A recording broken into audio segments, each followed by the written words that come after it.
The study delves into the complex interplay between self-compassion, eating attitudes, and behaviors, particularly among individuals characterized by high levels of restrictive eating or eating guilt. The participants were 84 female undergraduate students. They were randomly assigned to one of three experimental conditions.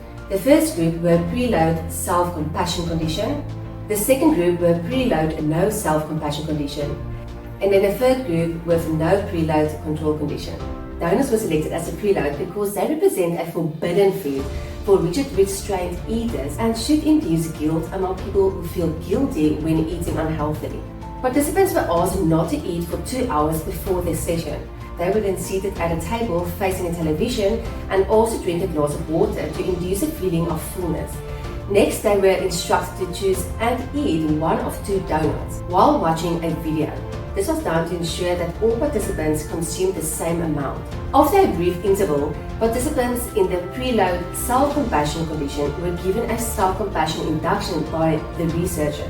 This involved reassuring participants that it's common to indulge in unhealthy foods occasionally and encouraging them not to be hard on themselves. Participants in the other condition did not receive this induction.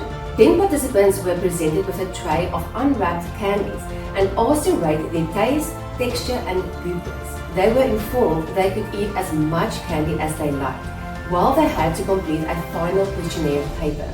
The findings suggest that when highly restrictive eaters eat unhealthy food, they feel bad, become self-critical, and do not inhibit their food intake to compensate for having already eaten. Presumably, continuing to eat tasty albeit unhealthy food is a way of reducing the negative effects and escaping unpleasant self-thoughts. In contrast, when led to avoid self-criticism, recognizing that everyone eats unhealthily at some time and not become overwhelmed with negative feelings, restrictive eaters regulate their eating more effectively. Restrictive eaters who were given the self-compassion treatment ate less following a preload, just as non-dieters have been shown to do in the past.